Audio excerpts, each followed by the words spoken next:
It is time to give the people what they want. That is Ferrari time. Finally, a You like my positive Ferrari segment of dance? Ferrari. Well, it We've took been us way waiting. longer to get there than I was anticipating. So I'm Sorry, anxious that's my to bad. talk about this. That's my That's bad. okay Sorry. because it Sorry. was it was great analysis and a good debate. And you brought it up. So that's the segue that we go with.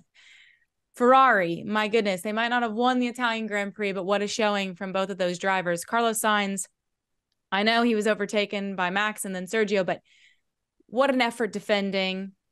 Also, thank you, Fred Vasseur, for allowing them to go at it at the end. A part of me was like, oh my gosh, they're going to ruin this moment. Like, what if they crash? And then there goes the points. There goes a possible podium. But that was highly entertaining. And I'm so glad we got to witness it from the two of those drivers. What did you guys think of it watching it firsthand?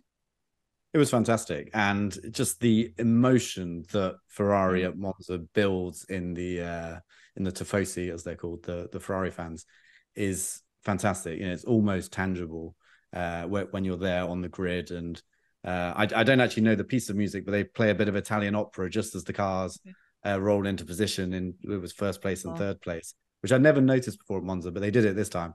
And then it was back down to the kind of electronic dance music that seems to follow us around everywhere we go on grids at the moment. But there were some really nice emotional moments. And then that battle at the end, I mean, it's almost a shame it wasn't for a little bit, a bit more. If it'd been for a win, can you imagine those two Ferrari drivers I think then maybe Fred would have brought in some stricter team orders.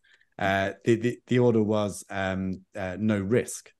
And I don't, looking at that was not no risk driving. That was arguably, some tiny little bit held back, but there was a lot of risk taken in that battle. But so good to see. And I think they were both absolutely loving it, because that car has been awful at so many racetracks this year. And we finally kind of started to really understand the trend of it. And basically, when you remove downforce from it, on a track like Monza, where you need to remove downforce to decrease drag to have the car going faster on the straights, it all of a sudden sorts it out. And the underlying kind of mechanical balance of the car gets better. And so the two of them were really, I think, enjoying that car this weekend, which we cannot say at a number of races this year. And I think that's what allowed them to have such a brilliant battle at the end. I had to rewatch it back just on YouTube before we started this podcast. And I really recommend anyone to do it again. Like F1 have a little clip on YouTube of all the moves kind of going back and forth. And some of it is pretty wild. And Leclerc had it. He had it. I know. I think it was 2-3 laps from the end. And Sainz got him back. But that was so great. And that's what makes racing at Monza so good, is that no overtake is easy at Monza, but you can have proper racing when you have, even with two very evenly matched cars. So yeah, great to see. There was such an internal struggle. I don't know if you felt like this, Nate, because Carlos had done such a nice job throughout the entirety of the race. When Charles started pressing, you were like, okay, make something of this. Let's see if you can overtake. And then you were like, well, no, Carlos has done such a good job. Just like, back off and just let him have. So I just kept like going back and forth. And obviously, Charles almost went into the back of him once or twice in certain corners. It was exciting as hell. I agree, Laurence. If you didn't get to see the finish, you should go back and watch it. I know it didn't result, obviously, on both of them on the podiums, but that's what racing should be. And Charles Leclerc even said that after the race, that, I hope you enjoyed that, because this is what, Formula One should be. So I thought it was kudos, I guess I should say, to Ferrari for a great outing. Yeah, and I've got to say, hats off to Carlos Sainz, because I've criticized him before. I've sometimes questioned, is he the best driver for Ferrari? But I was really impressed with him. He defended well against Max. He knew that Max was probably going to get past him at one point, but he didn't move over and just let Max pass. He said, if you want to get past me at Monza, you're going to have to pass me properly. And then in that fight, I think it was really fair. It was clean and fair from the two guys, and Leclerc probably should have done it. If you look at the way the race played out for him versus Sainz, I think actually did really, really well to get that third position. So I loved it. I mean, it was heart and mouth stuff. And I mean, it shows you how close the line is in sports, doesn't it, between being a hero and being a zero? Because if they had collided, we wouldn't have even talked about Max's 10 records off the beat here. We might have mentioned it and said, now let's get into the, another shambolic performance at Ferrari. They've hit each other, etc. And they were so close to doing that. So I'm glad that wasn't the story, because for what was really special after the race was, at Monza, the crowd always runs onto the track, stands under the podium, but it's never quite as energetic when there's not a Ferrari driver on that podium. There's still fans there, but Sainz was obviously third. And when the Dutch national anthem came on for Max, they were chanting Carlos, Carlos, Carlos. And you could see kind of a wry smile on his face. You know, he obviously would have been wanting to stand where Max was standing for that. But it was just great. It was a really great, it was just theatre, I think, at that by the end. And I think if nothing else, Ferrari, they're probably going to come out of this season being pretty disappointed, all told, with where things started, you know, just how they've been over the season.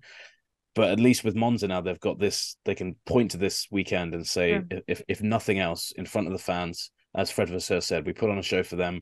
We didn't disgrace ourselves, you know, we didn't humiliate ourselves, you know, and Sainz stepped up in a big way. And I think that, you know, it ultimately there are still big problems, I think, with Ferrari, you know, going forward. They're still in a position they don't want to be in.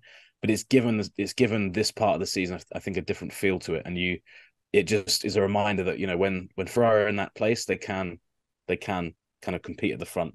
And we'd forgotten, we hadn't seen that for about a year and a bit, had we? Ferrari and Red Bull dicing, and then the Ferraris up in the front fighting for a podium. They've obviously had podiums, you know, since last year, but I almost forgot that they were able to do that. So I thought it was really nice. And I just hope now that Ferrari don't get a bit carried away with this and just let those two guys fight wherever, because I feel like, as Laurence said, they were kind of, you know, they clearly both knew if we crash at Monza, I feel like we'll both be in big trouble. You know, they might not have that same restraint going to other places. But I mean, the fan in me wants to see them keep racing, but the Ferrari fan in me, I'm not sure if I've got that. I'm not sure if my heart's got that to see it again. So, but yeah, it was fantastic, and I think probably will go down as best few laps of the season at the end. Be hard to top. It's gonna be up there. And credit where credit's due here. Nate Saunders hit the trifecta this weekend.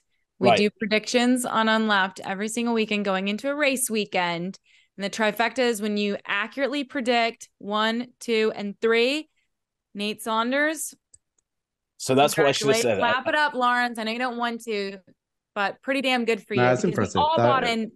We all bought into the Ferrari magic. We were all hoping for something at Monza, and you were able to nail it. So the standings are currently set at this. Laurence, you were top of the pops, 36 points on the season. Nate trails just by 2 points after his big haul from Monza with 34 points. Katie is a little bit behind at 29 points, but I'm coming for you. Okay. Hey, I think that gap is closing up. Unlike the Formula One Championship, we're all closing on the leader at a relentless pace. Glad that you mentioned and that. Also, we should mention Katie missed the first 2 rounds, 3 rounds. I know I wasn't gonna make excuses, but I did miss the first 2 rounds. I think that's a pretty big. I think it's a pretty big asterisk there, Katie. Yeah, that's pretty big. I appreciate, Laurence, you mentioning that to the fine folks that listen and watch. Thanks so much for watching ESPN on YouTube. And for more sports highlights and analysis, be sure to download the ESPN app. And for premium content and live streaming, subscribe to ESPN Plus.